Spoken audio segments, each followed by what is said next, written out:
Thank you so much, Angela, for being on the Magic of Cozy's podcast today. Thank you for having me. So can you tell us about your journey into writing magical cozy mysteries? Well, and by the way, just as you said that, my cat Bitsy, a little black cat, just jumped up into my lap. Let's see if we can get. Sometimes she can be. There's her tail. Sometimes she I can see be a it. little squirrely, but yeah, she's my writing assistant. So I didn't start out thinking that I was going to write magical cozies. And I was writing cozies before, and my agent talked with the editor in chief at Kensington and said, what do you want to see? Because he's always out there drumming up business. And the editor in chief said, I want to see a cozy featuring a librarian, and she's a witch, and she's got a cat, and they solve murder. So my agent called me up and said, what do you think? And I thought, I had never thought about writing magical stuff, even though in real life, like, I have a good friend who's a pretty well-known witch around town, and I'm a really good tarot card reader. Like, magic stuff is something I think is really wonderful in real life. So I told my agent, I'll give you a call in a week. And I was thinking at that point, well, I'm going to figure out how to turn him down because I don't really want to write this. But in the course of that week, I started thinking about it. And I thought, yes, I totally want to write this series. I mean, all these ideas were coming in my head, and then it just like grabbed me by the throat. And so I'm really into it now. So it kind of came through the back door, this whole writing the magical cozy That's thing. great. And it's a great series. I have to say, I think it was one of the first books I picked up when I started to get into cozies, sort of discovered cozies. And I think it was your book that I was like, oh, I think I'm gonna like the magical cozies like the best out of all of the subgenres. Because I dabble here and there in like tarot reading, and I have friends who are much more experted in astrology and tarot reading and all the things. And so I've always liked it and been interested in it. And so I really love your series. So what Thank you inspired so You're much. welcome. You're welcome. When I write, I sit here at this computer, and a lot of times this cat is It's kind of perfect just to see the black tail sort of like just flickering that black tail. And you're all alone when you're writing. Of course, like there's all kinds of stuff going on in your head, but it's just so nice to hear from someone who's actually read the book out. And I mean, people do write, but it's thank you. You're welcome. You're welcome. I actually have, I think is where are we at? Book 4? Book 5 is coming out soon. Book 6? Book Book 6 is coming. Okay, so it's book 5 that I received, and it's still on my shelf. I have it because I'm kind of waiting. I know book 6 is also coming out, so I kind of want to wait and read that before. Yeah. 6 is already ordered on my end. It'll come when it's published. So I'm kind of holding back a little bit.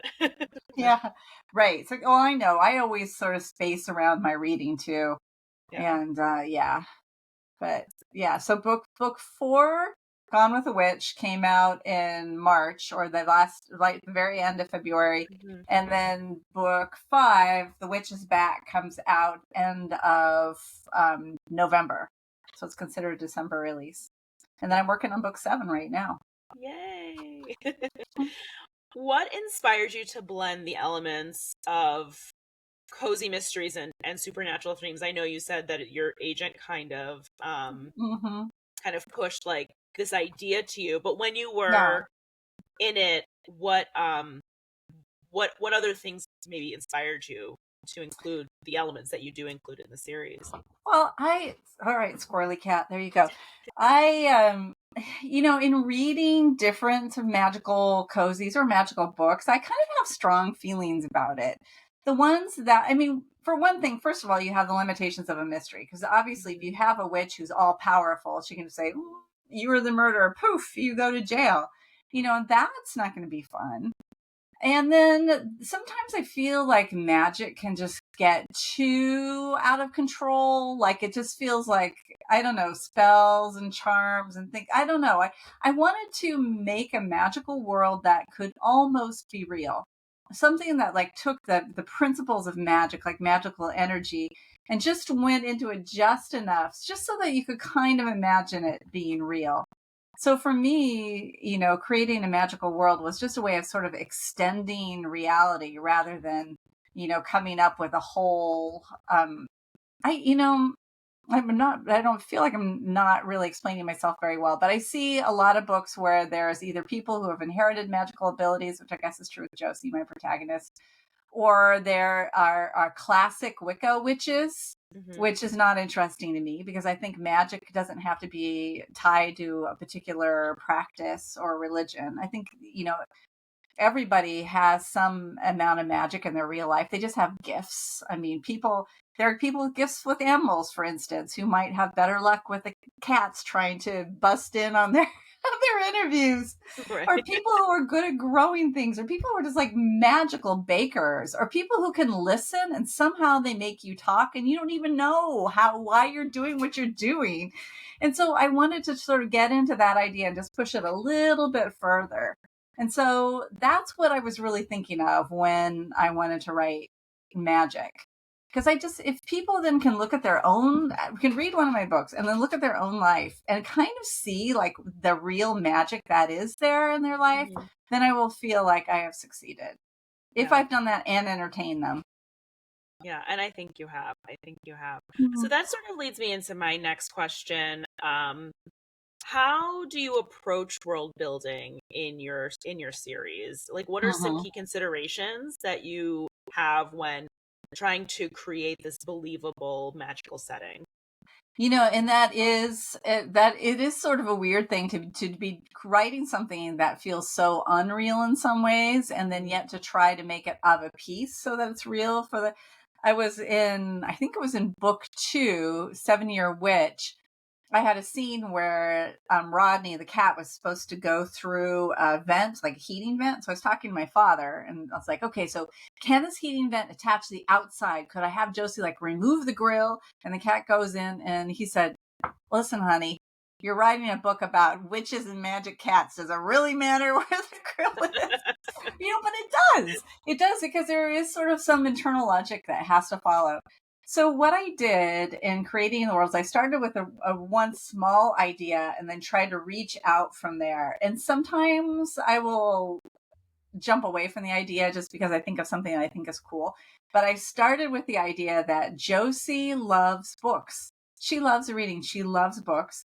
So all the energy that readers and writers put into a book, and that's a lot of energy. If you think about any book, you are imagining the people, you're imagining the world. You can hear their voices in your head. It's like you are living that emotional experience. That is big energy. And when you are writing it, that kind of big energy comes out too. And so a book that has been around for 10 years could have, hundreds of thousands of readers, tons of energy. So the sort of central part of the magic system is that Josie then can tap into that energy because she loves books, and use that then to when the books are near, she can use that energy then as a way of understanding the people she's interacting with. And in some cases, she can use that energy as raw power, which, like in book 1, she accidentally starts a fire with that energy, for instance. And then I tried to expand it because I was thinking, well, this is going to get boring. She has the same old thing every time. So I thought, what if she could take a blank book and put it somewhere, and then it could be imprinted with the thoughts of whoever was around, and then she could pull that out and read those books. Or there is an actual form of magic that is biblio. Can't remember right now, but I will totally remember as soon as we hang up. It's where you open a book randomly and you just put your finger down and you get the piece of information that you need. I can't think of the name of it right now. It's super, super obvious right at the tip of my tongue. So I tried to think of things that were related to books. And then, of course, she can actually move books herself. So, if she needs, although this is tricky because you don't want to overuse it, but if she needs a book to fly through the air and like go plunk, she can do that. Yeah. But she has to have books around. So like there's one scene, I think it's also in book 2 in 7-Year Witch, where she needs to overcome a murderer. And there's only 2 books near her. One is a manual, I think it's like a manual on plumbing, and one is a thriller. So she becomes the heroine in the thriller. in order to overcome her murder. So it always needs to link back to books. And having that as a common, sort of the hub of the wheel has been super helpful. That's great. So much goes into stories, and you don't, until you've talked to the writer, you it's amazing what all the behind the scenes that happens for and a I book. surprise myself a lot of times. Like I'll be sitting down thinking, okay, I know what needs to happen in this scene, so I'm just going to type it out because I got stuff to do today, and I only have a few hours. And then once I'm in the scene, it's like my brain has been working behind the scenes the whole time. And then once my fingers hit the keyboard, the brain is like, okay, here we go. And starts to unload a bunch of stuff that I didn't even think about. I mean, talk about magic. That's the magic. Yeah. It's pretty great. So you talked about all the enchanted books and objects that Josie has in her library, specifically books. So how do you ensure that these magical elements enhance the mystery plot in the story as opposed to overshadowing it? Well, I think that I have a lower level of magic than perhaps some paranormal cozies. It's like I have read, it seems like a number of paranormal cozies that take place in magical towns where there's just plain magic everywhere. Yeah. And here she's hiding out. Like no one knows that she's a witch except for her immediate family. And so she has to keep that all under wraps and cover her tracks when she does use magic. So I think that helps. I mean, in fact, when I'm writing, usually the first thing I think of when I'm plotting out a mystery is the murder plot. And then I figure, how can magic be involved in this? Because readers are going to feel cheated if there's not magic here. But I almost feel like they could be straight cozies. She could be solving it without the magic as well. And then the magic is hopefully adding twists and giving her some tools that other people might not have. Like there's a scene in Witch Upon a Star. Something I have to go back and remember these books, which is book 4. Book 4, right? Yes, book 4. Where she needs to pick a lock, but she doesn't know how to pick a lock. But there is a mystery nearby that has a lock picking scene in it, so she can, So I use that as a way to enhance. If I wasn't writing a paranormal mystery, she would pick the lock. Maybe she would just go on YouTube and find a video about how to pick a lock. I don't know, or she would figure it out somehow. But here, I simply use the magic as that tool. But a tool that could be faulty as well. Right. So yeah. Because I think it's a good question. How do you keep the magic from overbalancing it? Because at heart, this is a mystery. I'm writing a mystery. Yeah. And as a reader, I think what I like about your books is that she is in the real world as a witch, right? Sort of secretly. And I've read a lot of cozies where it is a magical town, which is also like has its place too. Like I like that idea of like a magical town in between the realm of real world. Like that to me is like, I wish, maybe it is real. I would love to like stumble into it. Which that's a whole nother level of like magic and fantasy that, has its place as well. But I do like, I like the, there's a witch amongst us kind of storyline as well. Cause I think that is pretty reflective of real life, right? Right. I feel like we can all identify with that on some level. It's like, because we all feel like weirdos, I think. At least I know I do. Me too. We feel like weirdos out there. And that's what Josie does too, because she is a weirdo. She can't, what's she going to tell her boyfriend? At coming up, you'll see in the book, at some point she has to confront this. It's like, I'm in love with this guy. Really, shouldn't he know I'm a witch? Now, how do you go around and tell somebody you're a witch? Yeah. So that's sounding crazy. Right. And I think we all feel like weirdos and underdogs and in the real world. And she does too. Yeah. So what advice would you give to aspiring authors who are interested in writing magic cozy mysteries? Well, the first thing is, just as a writer, the first thing is that you have to be able to write a book from front to back. And it always sounds easier than it is. I know, because I've been there thinking, well, I'm a professional writer because I was writing magazine articles, feature articles, lots of them. And I thought, I want to write a mystery. How hard could this be? Well, it's not the same. You might have been like a good writer in school or a good technical writer or whatever. Writing fiction, writing a mystery it's a lot harder than it sounds. And A lot of the problem is that you pick up a cozy and they're so easy to read. It seems like it would be easy to write, but the easier it is to read, the more immersive it is, the Mm-hmm. harder it is to write. Mm-hmm. So I would say first, like master your craft. Just master your craft. And then once you feel like you can tell a story on paper, and craft a mystery on paper, and then start to think about the paranormal aspects. And I think part of that is like find your favorite authors. And what are they doing right? What is it you love about this? Do you love how emotional it is? Do you love the terror of it? Are you intrigued by the magic systems? Or if you reach one and you go, no, this is not working for me. What is it? Was it the, magical tortoise statue that you hated? And you just think, this is dumb. Or, you think about that and then have the courage of your own voice. Just know whatever it is that fascinates you, whatever it is that makes you think, oh, this is so cool, I can barely stand it. Write that. Yeah, That's what I would say. And then, that's great yeah. advice. Good luck. Well, are you writing a mystery? Or are you a mystery writer? No, no. So my full-time job is working for Habitat for Humanity, um, Yay! here in That's such a Tucson, great. and I'm actually the grant writer. Oh, And I was. so I do writing on a completely different level. Um, yeah, so I'm a writer in Mhm. theory, but I wrote very grants for different. years. Technical writing. I spent like 20 years writing grants. I still do occasionally Yeah. write freelance. So yeah, I know that world. Yeah, yeah. So that's my day job. And then I have the Cozy Thrill gift box Yes. shop on Etsy that I also run on the side. So, Yeah. um, yeah, that's really funny because you're the second person that has asked me if I'm a writer, and my mom is actually in her retired life a published children's author, Oh, and she's so like, "When are you cool. gonna write your book?" And I was like, "Oh, no, no, no, no, But no." you can. I mean, you can, and it's so fun. But it just takes a lot. Well, you know what it is to write something front to back. Hmm. So it takes a lot of dedication. It's just like you just got to stick to it. That's the hardest part. A lot of times when I talk to people, or they're like, "I've got this great idea for a mystery. So how do I get published?" It's like, well, you're skipping a giant part in the middle there, and that is writing the mystery.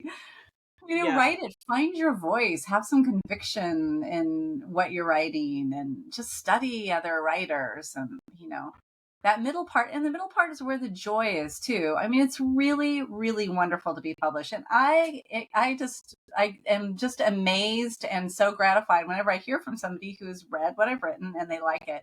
But a huge, huge part of the joy is in the actual writing. It's not in the being published. It's in the Hmm. creating the world and immersing yourself in it and figuring out how to do things better. And that is, if you can find the joy there and the thrill of learning more, and that is your primary goal, then, the rest will come a lot more easily, I think. Yeah. Yeah, absolutely. Okay, I'm going to switch gears a little bit with some of Okay. these questions, a little more fun and less technical. But what Hmm. is your definition of magic? Magic. I totally believe in magic. And I think that it's about energy and attention and focus. So if you are open to seeing magic, you're going to see it. It's going to happen out there. And it is happening at the same time that everything else happens. So say that you decide right now, like whoever is watching or listening to this, say, whatever time it is during the day. Okay, let's not make it a time during the day. Let's make it say that those people will say in the next 24 hours something magical is going to happen. And magical being like a strange coincidence or something they've wanted coming true or something like that. In the next 24 hours, if those people are paying attention, it will happen. It's just about paying attention to it Mhm. because magical stuff happens all the time. And I think Yeah. people just don't see that it's out there. I also think that another key to I'm saying this as a non-witch too, so real witches might be just like, oh, Don't come please, at us, real lady, get with witches. the program. This is my own personal. I was raised kind of Catholic, but sort of like just drifted, out into the oceans after that. But I think part of magic too, of making things happen in your life, is not to know what you want, but how you want to feel. It's because you can go and say, okay, I know what I want. I want a job as a nightclub singer or something. I don't know why that came in my head. But what you really want, maybe, it's not a job as a nightclub singer. You want the opportunity to discover more music and sing it and be appreciated for that. Maybe that's what you really want. Whatever, I mean, think of the feeling that you want and be open to the way that you get it through the universe, because you might get it in a way you totally don't even expect. Yeah. And sort of as a cautionary story, I had a friend who hated her job. And so she went to the shrine. There used to be the church, part of Marylhurst University, up right near where I live. I live in Portland, Oregon. And she went to that church, and supposedly there was this one place where you could make a wish, you write on a little piece of paper, and it would come true. It like had this reputation. So she hated her job. So she went into this place. She wrote down, I can't stand this job. I do not want to work here anymore. And she left expecting that, the universe was going to hand her some sort of magical job. Instead, she got fired. Ooh. So her wish came true. Yeah. She had to be more specific, And so had she gone in and said, I want to work in something that makes me feel uplifted and fulfilled, then she could be open. Who knows what that's going to be? It's a different question. She's asking for a feeling, not a particular action. That is some sound and sage advice. I'm like, I'm writing this one down so I can remember that the next time I want to put something out there in the universe. Be really careful. The other thing that I've heard is to tack on the end, or better, leave it open to better. Yeah. I would like a job that fulfills me, or better. If you could have a magical power or ability, what would it be and why? I think I kind of do have a magical ability that really satisfies me, and something that I hope to give up to people a little bit through my stories too. And that is the ability to find joy, to see goodness out there, to realize that, our world is going to hell in a handbasket. Let's just be honest, it is. Yeah. Everything. If you turn on the news, you just have to get out your box of Kleenex and weep copiously, because it's terrible what's happening. At the same time, and we all need to know what is going on in the world and in our personal lives. Miserable things could be happening there too, and hopefully aren't. Knock on wood for everybody who's listening. But at the same time that these things are happening, there are also good things. We need to be witness to the bad things that are happening and do what we can to prevent them and to, change the world around us as much as we can. But at the same time, there are really wonderful and amazing things happening. If you get up in the morning and take your cup of coffee outside and just look around and breathe in and just see the amazing world that is out there. Even if it's just like a dandelion forcing its way through a sidewalk crack. And I think, so being able to remember that life is full of different wavelengths, and the good and the beautiful and the hopeful wavelengths are always there too. That is, I think, kind of a magical ability that is within anybody's grasp. If you still have love in your life, if you still like that squirrely little cat that was in my lap, I adore her. And yes, our planet could be completely fried in 5 years. I have no idea, but that little cat, I still love her. And that is, I don't know. I think that's a kind of magic. Yeah. I wouldn't mind flying too. Flying would be good. You're the second person to say flying. It would be nice to just be able to be like, boop, I'm here. Yeah, exactly. I know. Flying coach, in the back near the bath, that's awful. Yeah. Having the flying ability, always first class, for sure. So what are you reading right now? Do you have any book recommendations for our listeners? Oh, well, I am reading constantly. So whenever I'm asked this question, it's like I flip through my mental Rolodex. Let's see, what did I just finish that was really good? A lot of times it's difficult to read as a writer because it's like a mechanic driving a car. You are always popping open that hood and looking inside. But there are a couple of things that, I love vintage mysteries. I love old mysteries, the golden era. Delano Ames, I really enjoy. Some of these are a little bit hard to find. Alice Tilton is hilarious. I love sort of screwball mysteries, like from the 30s and 40s.